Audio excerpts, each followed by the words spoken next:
will become a part of their breathing and thinking and, their daily thing. What does simulation think about that? It's almost like training a pilot on a simulation so well. Like Neil Armstrong was asked when he came back from the moon by one of his very special colleagues. He said, Neil, tell me, what was it like out there? After all, it's just totally new, and you were in darkness, and you landed on a new planet, the first man. And he said, by God, it was exactly like training. There was nothing different. It was exactly like training, and in fact, then I was so busy that, because even while he landed, they had created these sceneries which the astronomers had plotted the right stars at the right place. So for him, it was almost like he's doing this another time on Earth. Right. Yeah. But of course, he was aware that he's way out there. So then the training becomes so imbibed, you become, your guts also become, to the next level of plateau. Yeah. It's almost like that. So I think that you may be able to determine that, and that takes me to a question about the. Well, before you go, there's one other aspect that I think that could break this at Novellus, is since it is a training environment, it's very important how you manage the training environment. And for example, in our training environment, I clearly sense with a significant number of people the fear of failure. And our CEO walks around and he tries to do it in a funny way, but everybody believes for sure he's serious. Is that if you end last, that has a negative impact on your career. Maybe more so than ending up first. So there is a sense of fear associated with the training, which would cause it to fail from the user point of view, because if the executives get less interested in it because it's no longer new and it becomes a way of life, but the fear aspect stays around, that may be something that will eat it up. Mm-hmm. See, and that's different from the Armstrong story. He is training to be ready for anything that can happen in real life. That's right. Right? But if he makes a mistake in training, that was learning, he goes on. And so I think it's key, and I think it's general in training. If you make the failure painful, then you threaten the training, because I believe the failures that are what the training makes successful. Yeah. Mm-hmm. And I'll give you a little anecdote. I haven't had a chance to talk to you about this. In the last simulation, we did something different. Before, we would always pick 3 out of the top 5 teams to tell us what they did and what their experience was. This October training, we had a team that ended up way on the bottom because they made some real big mistakes. But when you talk to them, because of those mistakes, they had learned more than most other teams. Mm-hmm. So they had a tremendous learning experience, although from a scoring point of view, they ended up pretty low. Because they made some really big mistakes. Mm. And so I picked them and said, I want you to talk about your experience. Because my message is, yes, I know my boss, Rick, says, it's competition, and it works. You saw the excitement, and one of the things you notice early in the morning, they're all engaged. And part of it is because the stimulation, part of it is fear, because Rick is driving that competition element. But he said, I want you to see that there is tremendous value if you make mistakes. Some guys, you learn more from making a big mistake. I used the Phillips simulation. I made some big mistakes. I won the simulation, but I made some really big mistakes. And I remember more about the things I did wrong in that simulation. They've been more valuable to me than the fact that I won. Maybe that I won made the experience more positive, and that's why I remember more, but I remember my mistakes out of that simulation, and that's what I've guarded myself making those mistakes in real life. So I had them talk about their failures, and I got from a variety of people feedback that they thought it was punishing a group that had ended on the bottom. Mm-hmm. And when I asked them more, it was part of that atmosphere where they feel fear. And so even though I introduced, when I asked them, I said, didn't I say, yeah, that was your words, but it is, it's just part of this. You punish people that don't do well. and even though I said I picked this group because I thought there was some unique learning, that there is this fear element that plays an important role. And so that's another thing is, I mean, how do you create the learning environment? What is the atmosphere in which you do this training exercise? Which because it can fail for two reasons. It can fail because the recipients don't want it, and it can fail because the givers get bored, right? Yeah. I think those are the two Yes. dynamics. And, Yeah. and I think ours, we have the recipients who, on the one hand, and all the feedback forms say that they enjoy running the simulation, they enjoy the learning, they're threatened by The consequence. the environment of, I can't afford to make a mistake.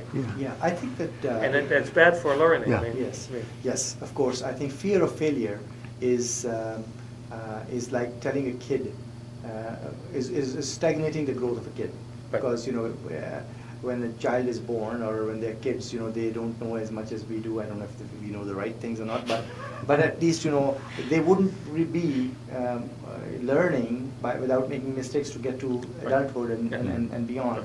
So I think, skiing is a perfect example. yeah, I mean, the adult has a fear of falling. yeah.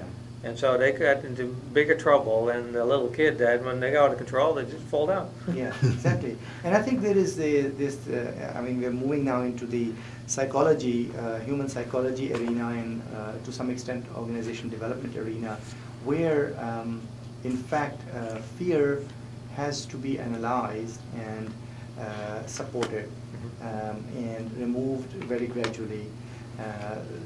If it is because the failure is seen as a shame, then it's an individual level or a collective level, thinking that, we have to understand that that's not it. But if it is that, if we will do the worst as a team, or we'll be among the lower 10 teams out of the 200, we will be spotted by the executive radar screen, and that will have consequences. Then that basically could go counter to the spirit of this. Yeah. And I think what we could do in this regard is, this is basically more a management intervention in a very nice way with separately with the CEO, where we are showing that in fact fear and failure builds.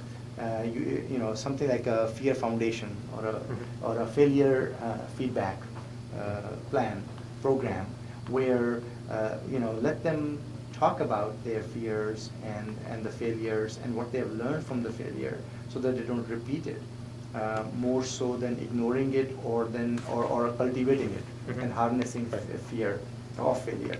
Because I think that goes against the system dynamic spirit. It goes against Novellus' spirit unintentionally, unintendedly rather, that people are making these mistakes and they are supposed to. I mean, that's what some of these simulations are about, and that's why you are allowing the first few quarters to be reprimanded less than the latter quarter. You're giving weightage there because you are expecting the learning curve. If during the learning and evolution curve you are going to smack them, or if in the end they're going to go with a residual feeling that, hey, this thing could bite us if we fail, then they're living in tension. And that's not a healthy tension. I think what is required is a balance, because to the extent that system dynamics or simulation is marketed as a risk-free environment, so you can test all your intuitions, everything, without fear of failure or without consequences to the failure. At the same time, I think a dimension has been added to the use of the simulation in this particular context, which is kind of becoming more of a evaluation for succession, career in your career. So, so if it becomes part of that, definitely it motivates people to want to do well, to want to learn. But at the same time, when it goes overboard, then it becomes a demotivating factor, because, as you said, then it becomes too much, a fear for them to even make the first step. So I think there is the need for a balance, because we thought that some of the statements made at the beginning of the simulation by the CEO as to how serious this is, makes people really want to really go out there and do well. But when it becomes too much, as you said. No, and I think that's an important balance to find, because you want that intensity. Yeah. That we see in the meeting, Yes. and you need to create an ambiance, an environment that stimulates that intensity, and because it doesn't come by itself. Yeah. On the other hand, and putting the pressure on the teams, get that intensity. Yeah. But you want to guard for that negative side effect. Yeah. And because you want them to make failures. Yes. Because, I mean, in my experience in working with middle management, there are certain experiences I can talk about and help them not make my mistakes. And there's certain experience they will not accept until they make their own mistake. Right. And the simulation allows you, it's my experience, the simulation allows you to get those experiences without any consequences. Yes, that's right. You get the learning, but you don't do harm to your company. Yes. By making that wrong mistake, I mean, you lose $100 million, but it's only in the simulation. Yeah. Yes. Versus in real life, you lose $100 million. Right. And if you make it impossible for people to make that mistake, they won't get the learning, because certain things, I truly believe, is very difficult for people, and they're different from person to person, but there's certain things you won't accept until you have burned your own finger. That's right. I mean, there's a famous saying, and my dad likes to quote this all the time, is that, knowledge is what you learn from others' mistakes, and experience is what you learn from your own mistakes. Right. So you can't have a lopsided, imagine a bicycle where one wheel is so small, very little experience, but a lot of knowledge, because it's going to topple over. Right. So I think recontextualizing simulation as a place where in fact they can make mistakes to learn, but they can't repeat them. And Right. maybe that Right. creating that right context would be the right thing to go in the spirit of this. Right. And I think maybe a little bit of side coaching or reflection with the CEO. So when he introduces, I think it is his energy which is speaking through, and he's so enthusiastic about this, but it probably is being misinterpreted as, or maybe even rightly interpreted as, but we better not make a mistake. The idea is, in fact, not to deliberately make mistakes, to say, oh, gee, I'm going to test this system. But to dare Right. make But at mistakes. least to try hard Right. and have reasons for what you Right. did. Yes. It's. I mean, I've heard one of the people tell me, and I think that is the worst if that happens.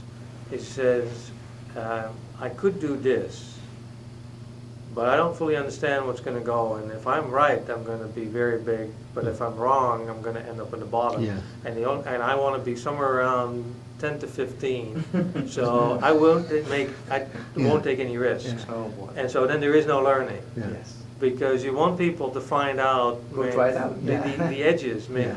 not in the sense where I'm going to deliberately do stupid things, but do the things you think are right, the things you would do in real life, and see what the consequences are. In some cases, you will find out you did something wrong. Yeah.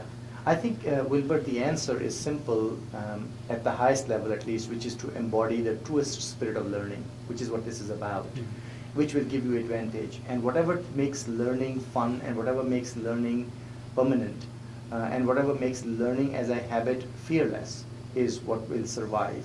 So I think what heartens me is that you already mentioned 4 or 5 possible roadblocks that might come, or dangers to this initiative.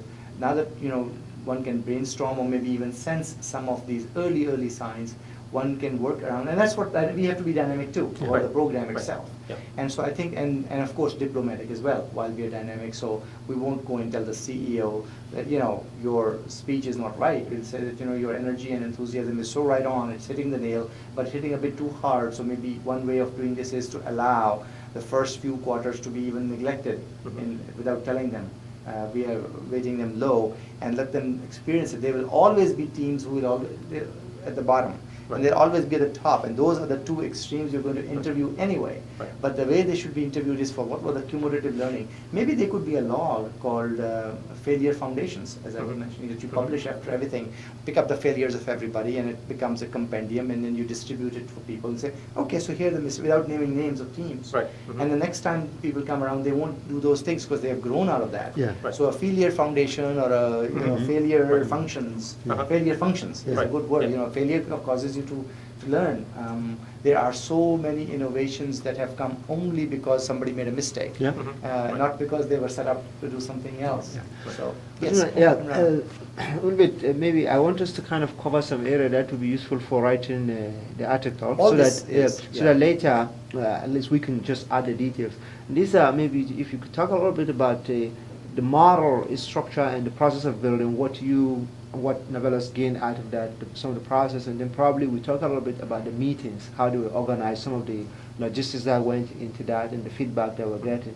And then maybe the third, to talk a little bit about the impact on the corporation and on individuals, group dynamics a little bit, so that when we come to put flesh on these ones, we must have covered this. Yes. And then I have some more, if you Okay. don't mind. Sure. Yeah. Well, I mean, that's the interesting, and it's my experience with every project you do, is when we decided to go do the simulation, and you decide what parts you want to simulate, the challenge becomes to describe the responses of whatever you try to simulate. And that process increases dramatically your insights in these dynamics you're trying to describe. So when you talk about how do you select R&D programs, when you talk about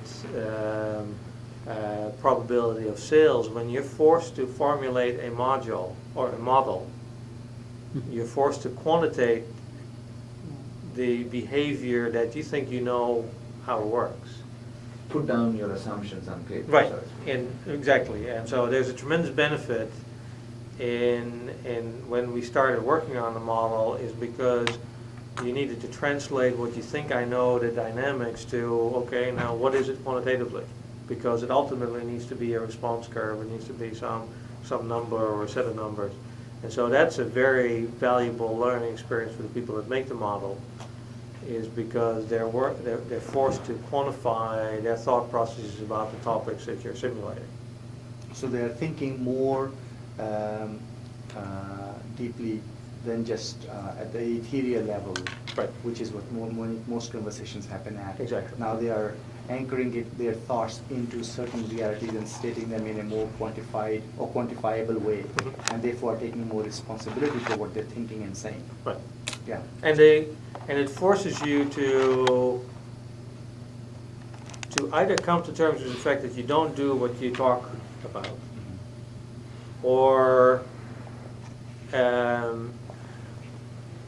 well, first you come to the realization that you don't do what you talk about, and then you need to decide what you're going to do about it, right? So, for example, in R&D, I run R&D. We say we do constant feasibility programs. Those are risky. I mean, we're trying to invent things, and so it's unreasonable to assume that everything we're trying to take on will be successful. And so in the process of doing the simulations, I have changed the way I value programs. I have implemented new reward processes, because I started to quantify that concept. Not every program will be successful. If we have a failure, what did I learn from the failure? Which failure was valuable, which failure was not valuable?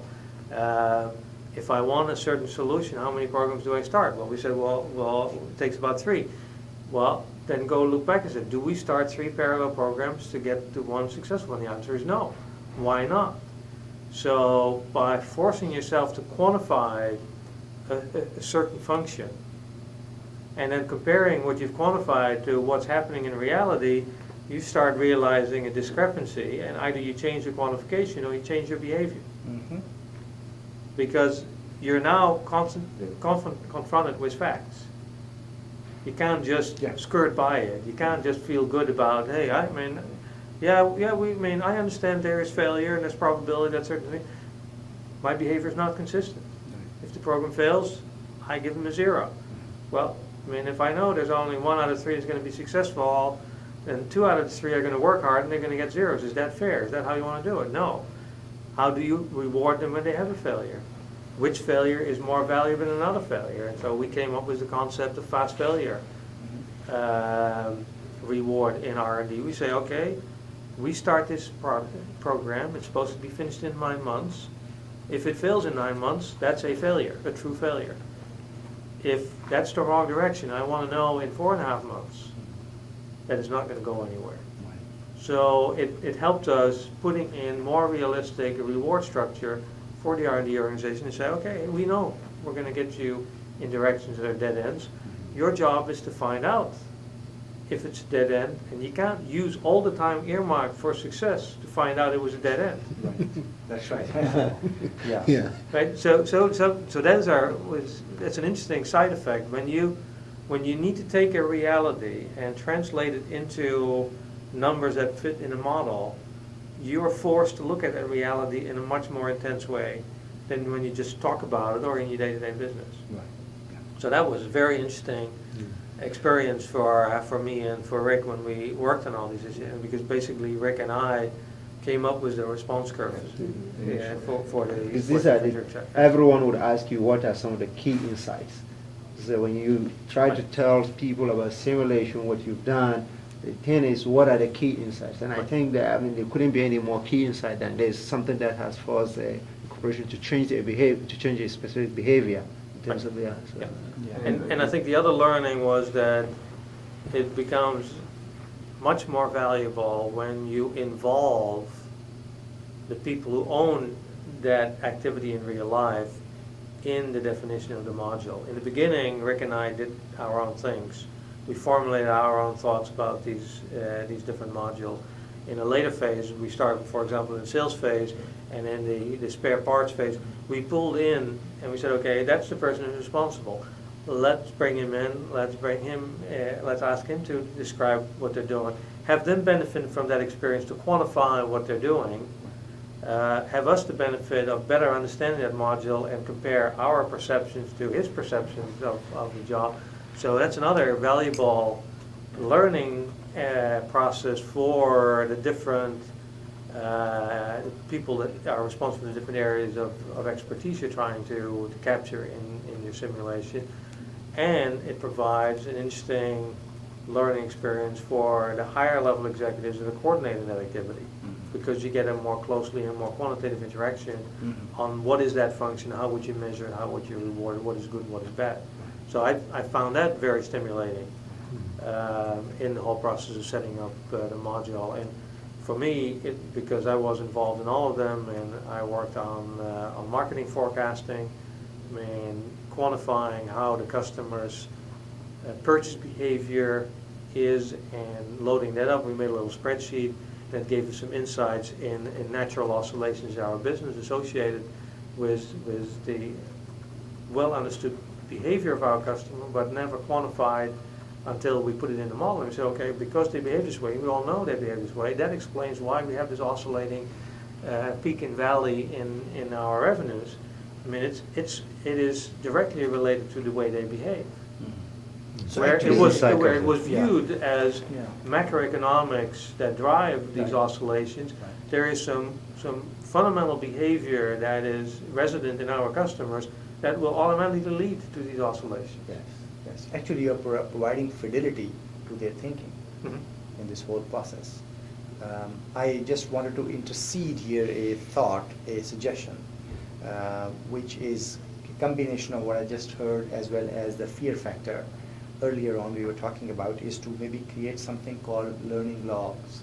Your division can publish this every quarter, a booklet or something called learning log, and over a period of years it becomes a learning history of the company, which would be based on the most interesting, both in a good sense and in a bad sense, the most interesting or the most extreme or maybe even the most norm learnings and experiments that are happening with this whole exercise. That would become a very rich part of your strategy input in the future. Mhm. Because today, if one has forgotten what Jane or John did X and found an interesting result, and you're in a brainstorming session, even at the board level, saying, wonder how we can get this thing done. But if you have a learning log, Mhm. you're saying, well, someone has tried this before. Right. And here is something interesting. Yep. Maybe that could become an initiative or an impetus for us to do in the future. There is an immediate benefit of the past learning into the future by virtue of this learning history. And also, when someone retires at the middle management level, the next person who comes, who hasn't yet gone to the training, picks that up and says, oh, gee, Mhm. this is a very cogent, clear, and a very almost complete way of picking up the learnings. What would be challenging would be how do you structure this document and how do you categorize and classify the information, which is a nice exercise one can do. We can sit another time. Mhm. But it will be great to pull all that together. Someone, a person or two better, because two sets of eyes and ears are more objective than one, for various reasons. In such long exercise, like 4 or 5 days, a whole week, people can get tired, and so there needs to be a rotation. To pick up this and becomes the learning logs of Novellus. And then you can base that, and again, one structure that comes to mind is a pyramid. What are the foundational learnings? Mhm. What are the next level learnings? And what are the sort of the most pristine learnings at the top? And those could be circulated to management, where then they appreciate that, sometimes making mistakes is good. They should not be feared, but through their failures we learn this. Right, yeah. So again, just a So suggestion. that's, yeah. Yeah. May I ask a couple of, what might you, if you were standing in front of your industry group, which is what I would encourage, and if you remember I had mentioned last time, Mhm. EVPs of strategy in high-tech industry worldwide, if there were such a forum or such a conference, and so many of them, they're different categories, but if there was one such, what might you teach them as the lessons that you have learned, the quintessential lessons that you've learned through this exercise, other than what you've already mentioned? Mhm. What additional lessons for them are there to learn from as management, as senior executives, as responsible, even responsible board members? That's a very broad question. Because we have, in our discussion so far, I think we have touched on what I think are the critical learnings of what this simulation does for Novellus. Yes. And but it ties, like I said, very much to our model. If a company has a model where they say, hey, we're going to grow by hiring experienced executives for all the different companies, I'm not sure if that's a viable business model, but if they have that, I'm not sure if they would benefit from the simulation we're doing. So, But one lesson might be that each of those companies should have a simulatable environment. That's what you've learned. Whether they want to emulate Novellus's philosophy in the mainstream of that model or not, they at least, instead of being at a very rudimentary level like ages ago, they could graduate to the next level, which is like you all, to develop, at least get this exercise started. Mhm. What will be the shape and form will be different for each of those organizations, I hope, so they're not copycatting each other. And copycatting never helps, it hurts. right. Yeah, I think there is a variety of different learning and training tools. And for example, if I want to teach interviewing skills, let's take an example. I'm not sure if the simulation we've done like this one, if that is the ideal tool to do interview training skills. So skills training, I think there is many different ways of addressing it.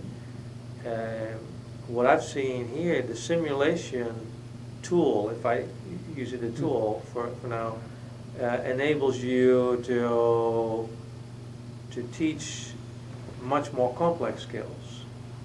It teaches you to understand interaction of a very complex nature. And the simulation enables you to replicate a complex reality, per definition, multidimensional reality. Where if I want to do interview training, I can have an interview trainer, I can have an actor as a candidate, and I get a script, and we can do an interview, we can tape it, and we can look at that, and that will be extremely valuable. If I want to teach somebody to play golf, I get a trainer, I get a video camera, I play golf, and I analyze what I did. But that's one-dimensional, or where I see the extreme value of the simulation its ability to create a multidimensional reality and focus on the interaction of a large number of variables that will determine success or failure of a certain approach. So I have just noted a few while you were mentioning. First is that complexity can be captured. That would Absolutely. be one Right. lesson for the industry. Yes. Because people take refuge of the fact, oh, this is high-tech, is a very cyclical, rapidly changing thing, we can never really model it. Right. So but you've shown it. Right. Second is that, multidimensional reality cannot be done on the fly. Right. It's a serious business. Right. Third is simulation is real and allows deeper interactions than people think. Mhm. It's not just going and playing games and coming and forgetting it after tomorrow. Right. So those are the kind of lessons that are coming out at a Right.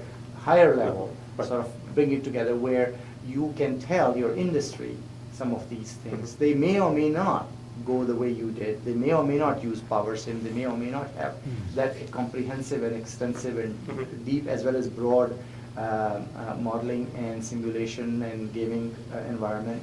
They may or may not even have the philosophy, but at least they can do these things. Right, yeah. That is other sort of your lessons that you've learned, Mhm. because these are counterintuitive. Mostly they say, oh, complexity is so complex you don't even touch it. Right, Or put it, exactly. or Yeah. subject it to chaos theory. Right, the simulation will make it such a caricature. Yeah. Like I Yeah. said, when I gave the example of the whitewater leadership training, the simulated environment was such a caricature that you get a lot of people fighting the caricature, so that's not real, and turn themselves off. I cannot learn, I cannot accept this fake reality, Right. and as a result, I can't behave the way I behave because this is not real. I can't accept the environment I'm put in. So I fight the simulation rather than immerse myself in the simulation. Right. Now, the thing we haven't talked about is, and I think those are two aspects of power sim. The same way as you don't like to talk about it as a tool, the same way we shouldn't equate power sim solution with a platform. Because I think there's two aspects that make this interaction successful that have nothing to do with the software. And that is the ability of Sentinel and Umar to pull you back from the model to what do you want to teach. My experience with most software people is that they fall in love or have fallen in love with their platform, their tool, and they love to add more complexity. And in all our discussions, we were the ones talking about complexity. They were the ones talking about what is the learning premise, what are you trying to teach? Because I think this endeavor, and now we're not talking about what can derail it after you've been doing it for a number of years, but now we're talking about what can derail it when you're trying to set it up, is you can fall in love with the model and make it so complex that you're only working on adding complexity and it has no value. Because it isn't about being able to have 256 colors so that the sunset has the right color, right? It is you want to create an environment of a sunset, if that's what you want to do, and that you want to create a certain emotion and when that sun is setting, and if you focus on getting the color right, maybe, if you're lucky, you have a chance of creating the emotion. But if you focus on creating the emotion, maybe you would be focused on a whole variety of other things that increase the chance of creating that emotion tenfold, right? And they're really good at doing that. They're pulling you back from great. Now, what does it get you? What are you trying to do? Other than make it perfect, right? And adding complexity, it doesn't add to the learning experience. So I think that's a critical, and that is key is how do you manage the scope? Because you are trying to simulate a complex reality. And if you would try to truly emulate that in all its aspects, you couldn't do it in 4 months with the efforts we're doing. The key is to cut all the irrelevant parts out and focus on what is relevant. And not fall on the other extreme where you said you make it such a caricature that people will fight it.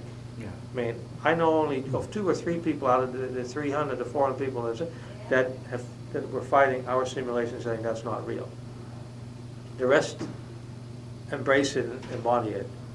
The whitewater leadership that was a 50-50 deal. 50% fought it, and 50% were willing to accept it. Well, I think you need to get a 95% acceptance Yes. percentage Yeah. to be successful. So I think that's one of the things they did very well. And I think the other thing is this only works if you have, on the programmer side, an understanding of business, an ability to listen and understand. And I think these two gentlemen have learned an awful lot in the last 3 years. But they also were people who were able to listen and absorb. Where my experience with others is that you speak a different language, they only hear what you say, they don't hear what you intend to say, they don't have the ability to ask questions so they understand what you're trying to say. And so customer management skills, program management skills have made, from our perspective, the experience unique and successful. Okay. And I think so. It isn't the platform only. The platform again is enabler. Yeah, yeah, right. Right? I mean, So so those are some of the key. Do you want to ask any? I have a couple more, but I want to also. I want to ask one question about the competitive advantage. Like if we have to, and say this is kind of a marketing tool, which eventually going to be, in terms of doing this training, can we go to the extent of saying, in the future, Novellus could make this as a pitch to the investors? That may be an extreme, but I'm just testing whether you can go, a corporation can say, because of you're doing this, training at this highest level, for a 3,000 people company, you're taking 10% of the company to do this, high level strategic training, which eventually in the long run, if for certain kind of investors, this is kind of, this company is committed to long term, not than short term.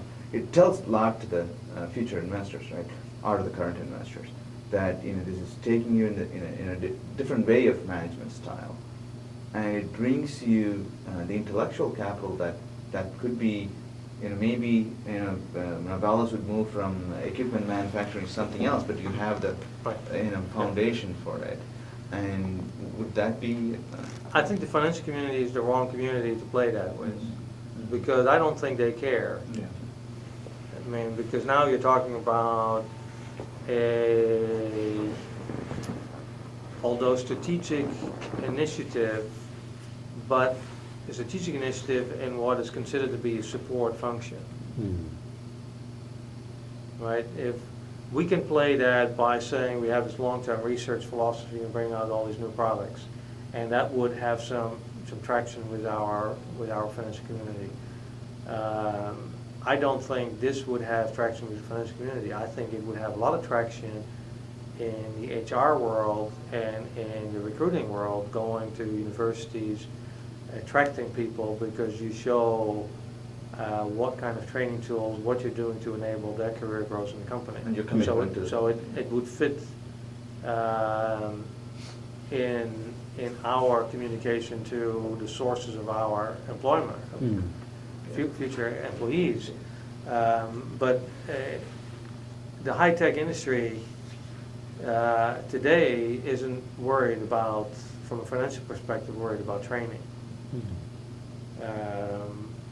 That may play more in larger, well-established industries. I think the high-tech industry, at this point, the common understanding is that you just rate your competitors when you need people. And I don't think they understand that is a bad model. I think a bad model in general. It's very difficult to build, I think, a cohesive company by rating from all over the place. I think that would only work for a company who doesn't have a face. Makes sense. Okay. Couple of thoughts and then maybe a concluding question. I think that, Wilbert, as I'm hearing this, I would encourage you. Remember in the beginning we started talking about two different tracks, 2 different types of papers, and I think there's a lot of content today that can be transcribed and then edited for both. I would encourage you also to speak at some conferences. Typically, when you look at training, the American Society for Training and Development is a very important platform who are looking for novelty and innovation in training areas. And I'm sure they have a strategy track. Mhm. Similarly, I think the Strategic Management Society or others, there's so many societies out there who focus on strategy, where you can take this to. And so that's one set of thoughts about you speaking about all this once this gets written up and published in those 2 types of magazines, in addition, speaking to these 2 types of venues. And I think then there's a bigger thing where you might start building now for a year from now, outreach to Shell and Philips and others, where there might be a consortium of people who either, they may not have done as much as Novellus has because of your focus, your own personal dedication, and the CEOs and Peters and people's general liking to this. But I think at a certain level, even beyond the industry, there is a need to share experiences, good and bad, and talk about what I think is the next generation of strategy. Which is a combination of both rational and gut feel in a much more fun way, and in a much more shared way, and in a much more attitude development and training way. Than the traditional, let's sit down and project the growth to whatever and start building plans. Right. Yeah. There are sophisticated ways of doing that too, but that nonetheless is traditional. If to go a major step beyond that. So I have a feeling that your contribution there, it's a big initiative, but a journey of 1,000 miles begins with 1 step. So Right. when you start calling some people, and PowerSim may be able to contact a few, like GE, I don't know who else are doing it here. Another way to track is, where are the system dynamics consultants investing their time? There aren't that many. It's such a limited supply of really good specialists in system dynamics, not those who have just taken 1 course at MIT, but those who have done that. So the PhDs and the few former consultants, where are they investing their time? Who are their clients? And then scanning that, and you may be able to pick out a few who have really implemented things well. And then creating a consortium, and it could be a consortium that is a panel at the System Dynamics Conference, or the Systems Thinking Conference, or it may be its own conference, or it may be a new technologies or new approaches division of the strategy conference. Because I think this is what they want.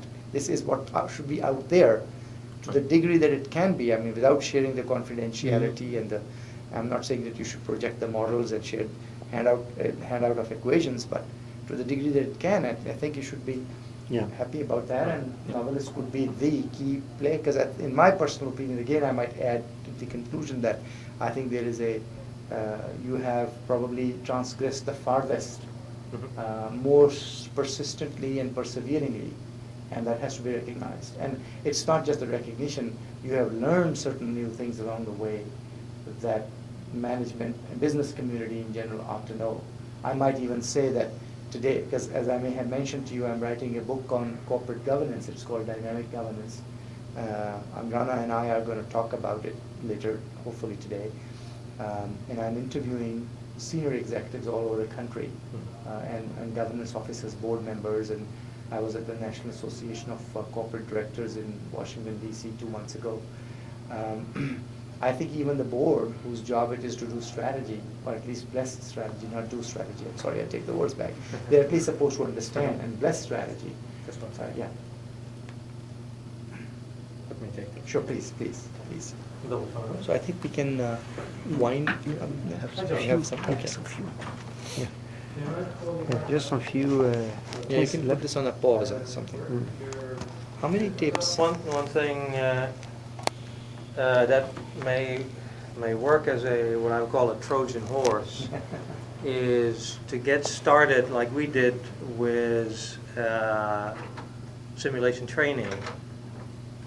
Build the confidence in the power of such a model, how it can predict a business reality, and then that will lead into the strategic planning phase that will come later. Because, like I said, I mean, I had some skepticism when we started out. How can you build a model for training purposes? I think there will be, in general, an even bigger skepticism in the industry. Can you build such a model for planning purposes? The training is a low-level hurdle to get started, and in a way to impress people with the power of this capability. It also provides a path for a stepped investment, where you can build a model that simulates a part of a business reality, which is very suited for a dedicated training purpose. Based on the confidence and the value of that, you can then go expand it to a much larger model. So those are ways to ease people in. That's why I call it the Trojan horse strategy. You hook them with the capabilities, and at that point they are willing to go to the next step. Where I think the original step, the first step is the tough one, because they're not familiar with the simulation. I think it's still very much seen here in the U.S. As something that's done at universities. I know Stanford does a little simulation at their MBA class.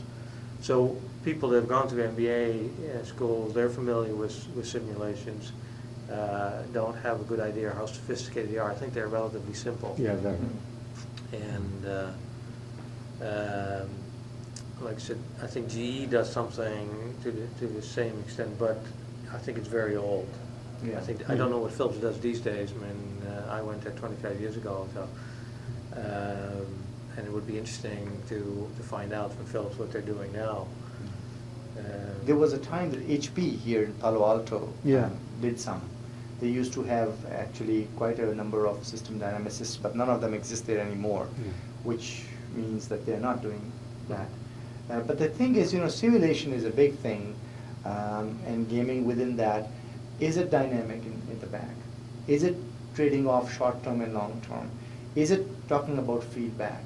Is it inter-process? Is it interfunctional? All those and above. I'm not sure there's a school.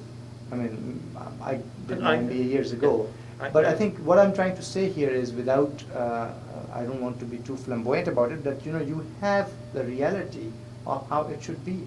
You have almost created and maybe even gone beyond the ideal, and may even become the source of envy for people for that reason, a healthy enviable situation. And it will be a pity if that is not exposed to the world. I agree. And to the degree that it can be exposed, that's what I'm talking about. Right. It doesn't have to be all the details, and you don't have to give away all the key highlights of your internal gains of this, because it's your investment. But at a certain level, you can teach the industry and the business world in general, is what I'm saying. Right. And for us who have been in system dynamics and have seen lots of failures and very few successes, this success could be a very special one. It can boost the field in a certain way. For certain we're people. perfectly happy to help in that. And I'm not concerned about the model per se. I think the model per se, the value of the model is for Novellus, and maybe of its direct competitors to understand better how we think. The value for other companies is in the approach, as we talked, involvement, who should be participating in the model. It may be, in our case, a fortuitous situation of having some people with science backgrounds in these positions. But I think those all can be managed by other companies. I think we can communicate something that would enable them to have a successful experience without having to worry about specific information leaking away from the valves. I'm not concerned about that. And I think one thing that which we haven't touched much about is the issue of the environment in which the whole of this thing was made to come into being, because you can build a model, you can do everything, but then you have to have the environment for executing it, and I think that is so unique. because, I mean, of course, we did with Microsoft. It was a different environment, and it would have been very difficult for them to replicate, to do it as many times as you did, based on what they started with. Mhm. So I think that was another unique in doing it at an event. We said, okay, this is an event. You're organizing in some specific way. The resources that was mobilized to get this thing done. So that is something that industry-wide or business, in the whole business world, people could learn and say, okay, well, if we want to do it, how could we do it and become successful? Mhm. So you talk about building the model, people involved, who and who, how, what do you need to do? That's one thing.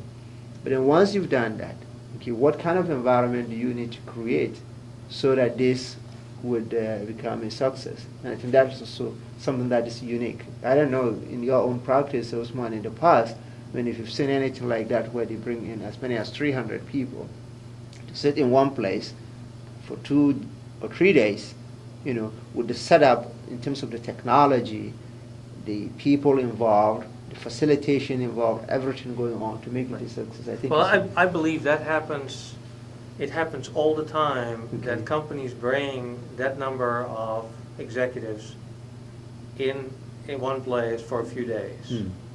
What they do is something different. Yes. Okay. And I think that's why this should be so exciting to them, because I believe this type of training is so much more effective, because what they do, they bring them to a nice place, they talk to them for half the time, they have breakout sessions, and then they go home. And it's been going on for years, and everybody's frustrated because of the limited effectiveness of those type of meetings. Yes. And the simpler the message you want to get across, Mhm. the easier it is to do that way. Yeah. But if you truly want to do corporate training of middle management, I think everybody would say it needs more than the impassioned presentation from Yeah. the executive, from the CEO, and say, this is the new initiative. And I've been in those meetings. And then it depends on the follow-up, whether that is successful.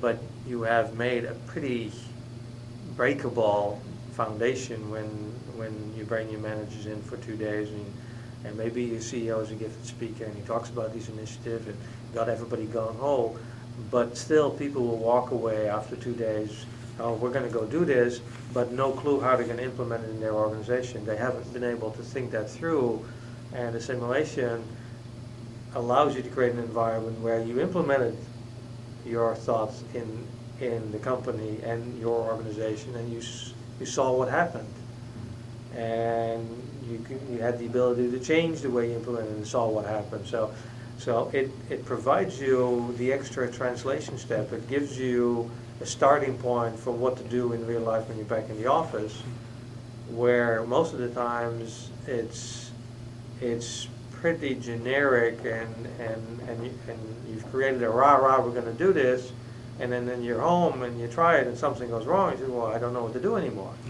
Right? So it's very difficult with those things. And then it becomes, if the company has decided to have a weekly broadcast from the CEO, and so they keep up, and then, yes, they will change, the company will turn it around. I think this type of simulation can make that success of those efforts dramatically higher than what I've seen with more traditional methods. Yeah, and I think in the traditional methods, I think mostly they talk about the what. Right. But the why and the how and the when, you know, there are these time horizons, short term we'll do this, long term is almost transparent and is not touched. Right. And that's not because they don't want to, because those traditional ways and means don't allow that to. Mhm. And there's many a slip between the cup and the lip. So, you know, from various levels and various webcasts by CEOs, etc. They're saying one thing, and one doesn't know if that's exactly being interpreted and translated down the way it is being said, Right. and vice versa. So, I think when as we were talking earlier on, with the structure, the Power Sim platform is provided, there is anchorage and reality out there that you can touch and say, this is what I meant. And people can tell their stories and relate to that. And one or the other has got to change, as I think Wilbert very nicely said, that either you go and change the reality or you change your own behavior. Right. And there is a modem or a medium to do that. Whereas in unidirectional webcasts, it's the gut feel of one so there are a number of approaches, the non-dynamic approaches. I mean, there's a gentleman who 10 years ago wrote a book called Real-Time Strategy, where you can bring 1,000 people together and in a hall and chat with them and get certain things negotiated done. But the question is, that's the what. And the world hasn't moved beyond that. And much of the what is the traditional tools, and the automation and mechanization of those tools makes things faster and more people in there. But the why and the how and the where and when and the so what, and what's the context and how do we give the feedback and how do we challenge that and how do we relate it to reality? This is a whole new set of questions. Yeah, I think it's the third step. Yes. I mean, I remember when I was in college, great professor, and you would listen to his lecture, and man, you would know it, right? You would go home and you try to repeat it, and you get stuck, after 2 minutes, right? And so people realize that doesn't work so well. So then you get, after the lectures, you go and go to a lab, right? Either a physics lab or a chemistry lab or a math lab, and you go solve problems with other people. And I think in the training world, that means you go do breakout sessions. Yes. Most of the times, what you do in a breakout session are caricatures, very simplistic things, because you have 30 minutes to go sit down with people, and you need to make your foils, and that creates a bigger sense of ownership. But you're still stuck with the what. Maybe you get a little bit to the why. You can have that discussion, why we're doing this. But the how do I implement it in my environment? Without crushing the other. You don't get to, because if you can get to it and you get a table, a breakout session with all people that do the same thing as you do, okay, then maybe you get to the how specific to your organization, your function, but then you don't get to the why, the bigger picture, the motivated why your colleague who's sitting in another department, what he's doing, and so you miss that part. Or you sit in a cross-functional organization and you get a little bit to the why and you get excited about, oh no, I see it can be good for me and it can be good for manufacturing, it can be good. And then you have to go home and implement it, and you still have this big hole then, because nobody's holding your hand, nobody's helping you, and make you think through, what does it mean? How do I translate those great ideas into concrete action in my organization? In the simulation, you have to make them concrete. And you get the cross-functional interaction, because that's why one thing I wanted to get back to when you said earlier, we had relatively large groups, 8 to 10 people. Well, deliberately, we want larger groups because we want to have the cross-functional interaction. We want to cover all the different aspects. The simulation is complex enough that if that group of 8 or 10 people can't get to good group dynamics, they will fail. That's another fringe benefit, that although people don't think these simulations are group training and training in management and collaboration, if you have 8 or 10 people and you need to do that simulation, and you can't delegate and you can't manage and divide up functions, manage discussions, get to decisions in a relatively short period of time, it will be a miserable failure. Yes. And so you're combining teaching certain things with teaching them how to work in a group environment, so they can practice their management skills. They can the whole group dynamic. We underplay the relevance, but when you look around, you see them all engaged there, and the simulation is deliberately made so complex that it kills the people that want to do it on their own, because you can't. I see that in management, where you have a person who has a lot of capability, but he wants to do everything himself. I give him more work. So he goes to work from 8 hours a day, he works 12 hours a day. I give him more work. And the key is, I want to give him so much work that he's forced to start managing other people and delegating and leveraging other